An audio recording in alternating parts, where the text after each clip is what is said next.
some businesses fail before they even open. Not because the product is bad, not because the owner is lazy, but because of one thing. One key thing: location. So the reality is, you can have the best food, best prices, best service, the best of everything, but if the wrong people are around you, your business struggles before it even gets a proper chance. Hi guys, how's it? My name is Juice and welcome to Game Changer, and today we are going to be looking at one of the most important key elements when it comes to establishing your business. What can actually help your business go from zero to kaboom? Obviously, not everything happens overnight, but this is one of the things that you need to consider before you open your business at a physical location. So today guys, we're going to be talking about location. So the big question, what does location really mean, right? Most people hear location and think shop position, right? It only makes general sense, or makes logical sense. That would be the location or position of the shop. But location is actually deeper than that. Location means, one, who surrounds your business, right? And then number two, whether your target market is nearby. And then also number three, whether people naturally pass your business. Alright, so those are the things that come into consideration when it comes to obviously location. Sorry guys, my light is just twitching, so if you see me taking a pause, I'm just trying to figure out what's wrong with my lighting. Alright, so anyway, let's continue. A business should not only exist somewhere, it should exist where demand already lives, right? It needs to exist where demand already lives. So now, what are some of the biggest startup mistakes, right? Let's look at those. So, mistakes. Mainly startups choose location according to emotion. Yeah, I know, hey, we do that. So we're looking at cheap rent, probably it's close to home, empty space available. Obviously, we just want an empty space. Number one, because that's what you're looking to set up, right? So you're looking at two things: is the rent cheap? Is it close to home? Those are the biggest mistakes that we do. And obviously, looking at just an empty space, instead of asking yourself this question: does my customer actually come here? For example, right? Remember the question, does my customer actually come here? For example, if you're selling high-end luxury products in a low spending area, does your client come there? Does your customer come there? Right? Remember, you are selling high-end luxury products in a low spending area. Already you can see where that's going, right? Or number two, most people, right, they make this big mistake. They open a student-focused business, right?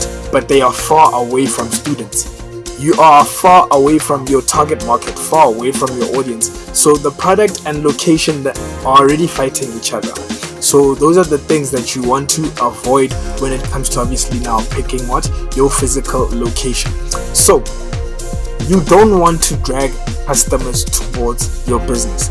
That's the thing that you need to understand, guys. You don't want to drag your customers. You want your customers, you want your business to naturally just bring them in. The traffic is just going to be natural. It's going to be organic. You don't want them to be dragged in there, right? So now we're going to follow another point here when it comes to location, right? So you need to understand number two, foot traffic.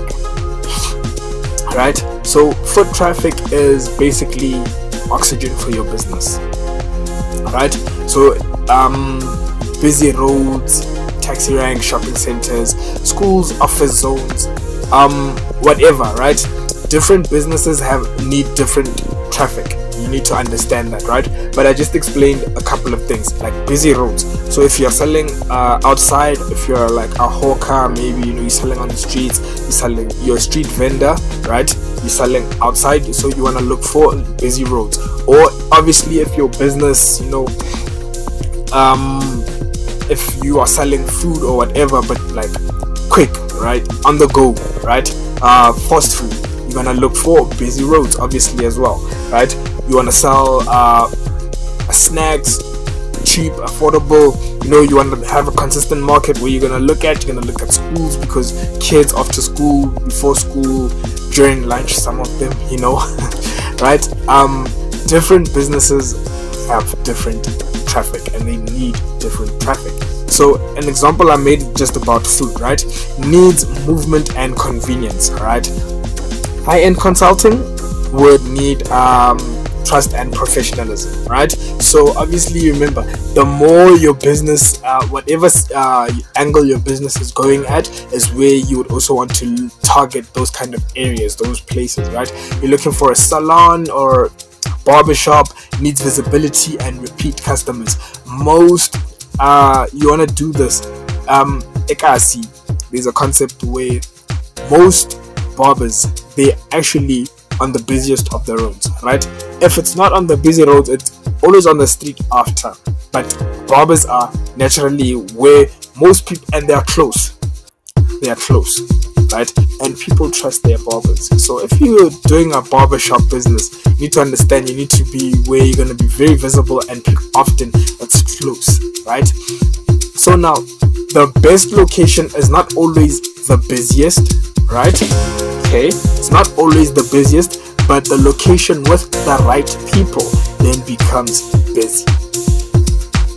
It doesn't matter how much up and down there is, right? Remember, if your business is in the wrong location or it's in the wrong setting, then it's not gonna work, right? So remember, the busiest location, just because they said this place is busy, doesn't mean that it's right for your business, but the location with the right people is.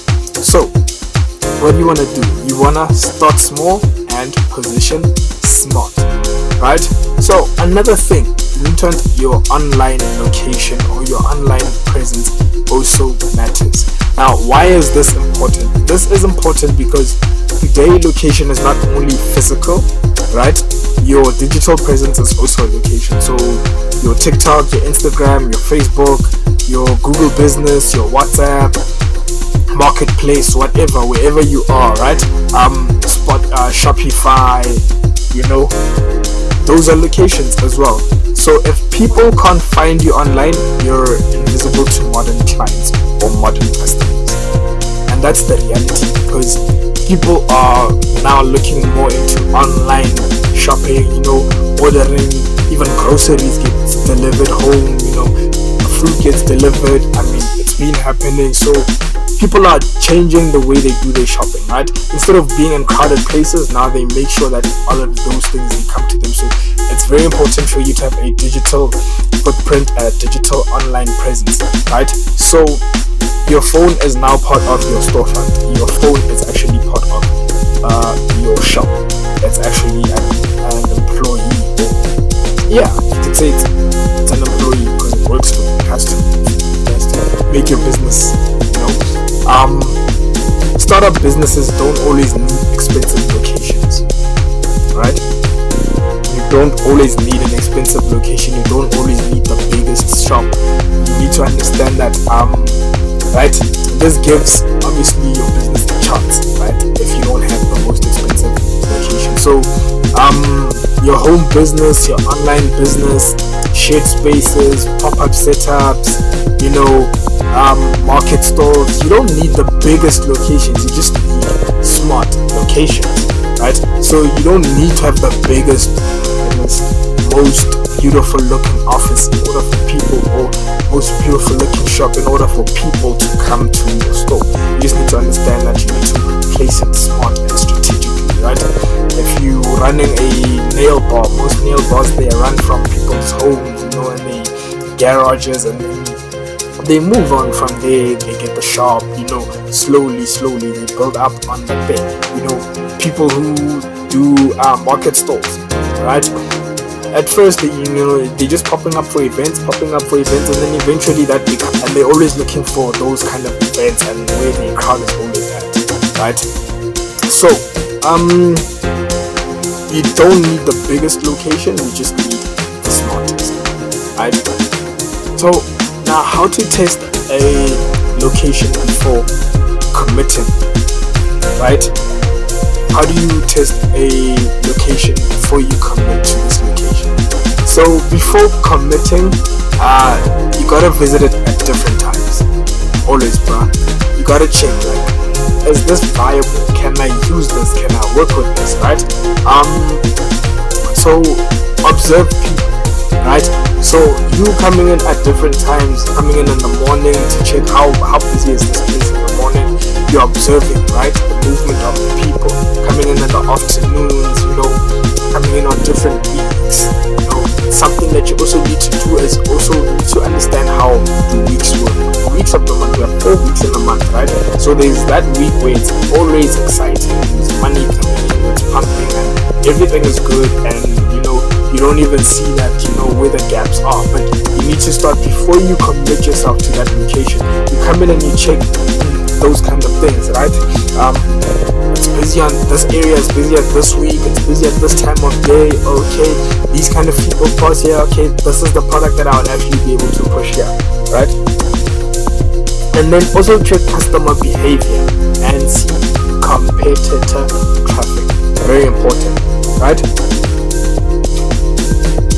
Very important that you also see your competitors' traffic. Understand the people that are around that area that are in the same that are offering the same service as yourself. Now, research can save you from expensive mistakes, right? That's just it. And then you sit down also, right? Ask yourself a couple of things, or ask yourself this one question: where does my target market already spend their time? Where do the people that I'm looking for spend their time? This can change a lot about your business, right? This can actually help change your business for the better, right? And then just focus on, you need to understand that, right, a good business in the wrong location, it struggles, and you want to avoid those kind of things. So I'm gonna quickly rephrase those points that we brought up, right, so that we can look at them once more. So remember what I said. Here are those points again, right? These are the kind of things that you need to avoid. So the biggest mistakes that obviously startups they make is that they choose the location according to emotion. Look, cheap rent, it's close to home, and you just actually go in there because it's an empty space, right? You haven't studied that place. So avoid making that mistake, right? Yes, I know you want to save money, but you need to avoid making such mistakes. Understand foot traffic, understand what happens in this area, understand how does traffic move here for my business, and then start small, right? Position smart, and remember your online location matters as well. So remember, test the location before you commit, right? Check how busy is this place, like always come back frequently and monitor that place. And then remember, guys, a good business struggles in the wrong location, right? And then a good business in the right location grows faster, easier, and stronger, right? Don't just build a business, position it wisely. How? Right? Remember, location can either feed your business or starve it, right? So a good business in the wrong location struggles, and a good business in the right location grows faster, grows easier, and grows stronger, right? Visibility creates opportunity. So how visible are you, right? And then convenience influences buying decision. How convenient are you, right? So the right product in the wrong places, they still struggle. So avoid making those mistakes. So anyway, that's it for today, guys. Thank you so much for tuning in. Thank you for watching. Remember, guys, like, share, subscribe, and don't forget to drop a comment in the comment section below. My name is Juice, and this is Game Changer. I'll see you next week. Some businesses fail before they even open, not because the product is bad,